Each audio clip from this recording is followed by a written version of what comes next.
Zaker party মহামান্য chairman স্যারের নির্দেশক্রমে সারা দেশব্যাপী চলমান ইউনিয়ন জনসভার অংশ হিসেবে আজকে রাজবাড়ী জেলার উজানছড়া ইউনিয়নে অনুষ্ঠিত জনসমাবেশে উপস্থিত জাকের পার্টি মহিলা ফ্রন্ট, জাকের পার্টি ছাত্রী ফ্রন্ট, জাকের পার্টি মূল দল সহ সকল সহযোগী সংগঠন এবং আমার প্রিয় মাতৃভূমির সন্তানগণ সকলের প্রতি আমার সালাম, আসসালামু আলাইকুম। আপনারা সবাই জানেন যে বর্তমান বাংলাদেশ এর কঠিন বাস্তবতার মধ্য দিয়ে যাচ্ছে।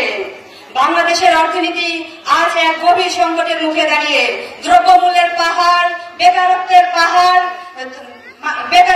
পাহাড়, কৃষকরা দ্রব্যমূল্যের ন্যায্য মূল্য পাচ্ছে না।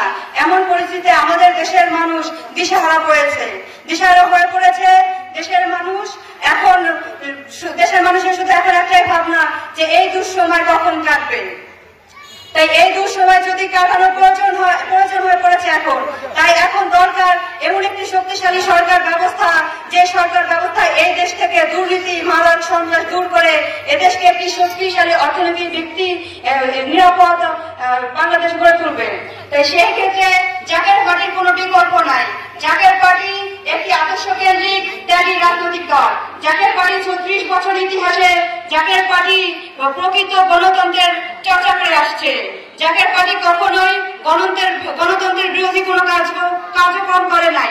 আপনারা অনেকেই বলেন যে জাকের পার্টি তো ভোট পায় না। ভোট পাইতে গেলে যা করতে হয়, জাকের পার্টির চেয়ারম্যান স্যার আমাদের কখনো ওই সকল কার্যক্রম করতে আগ্রহী করেন নাই। ভোট পাইতে গেলে দিনের ভোট রাইতে দিতে হয়। ভোট পাইতে গেলে কারো টাকা ছড়াছড়ি করতে হয়। ভোট পাইতে গেলে মারামারি করতে হয়। ভোট পাইতে গেলে খুন করতে হয়। ভোট পাইতে গেলে গুম করতে হয়। কিন্তু জাকের পার্টি চেয়ারম্যান স্যার আমাদের ওই শিক্ষা দেন নাই। জাকের পার্টি চেয়ারম্যান স্যার শিক্ষা দিচ্ছেন আদর্শে, জাকের পার্টি শিক্ষা দিচ্ছেন প্রেমের, জাকের পার্টি শিক্ষা দিচ্ছেন ঐক্যের, ভ্রাতৃত্বের, সাম্যের।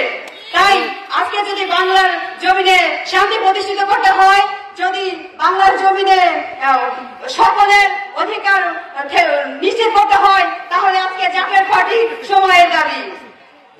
আজকে বাংলাদেশে অর্ধেকের বেশি জনসংখ্যা নারী, কিন্তু আমরা দেখতে পাচ্ছি দেশের প্রতিনিয়ত কোথাও না কোথাও নারী সমাজ নির্যাতন এবং ধর্ষণের শিকার হচ্ছে।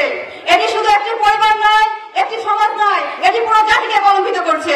তাই এই বাংলাদেশের জমিনে যদি নারীদের অধিকার, সমান মর্যাদা, সমান নিরাপত্তা নিশ্চিত করতে হয়, তাহলে জাকের পার্টির কোনো বিকল্প নাই।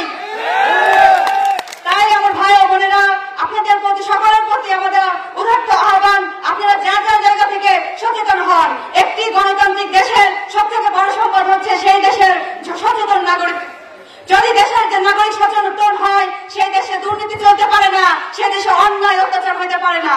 আজ থেকে 1 বছর আগে আমাদের এই দেশে বৈষম্য বিরোধী আন্দোলন হয়।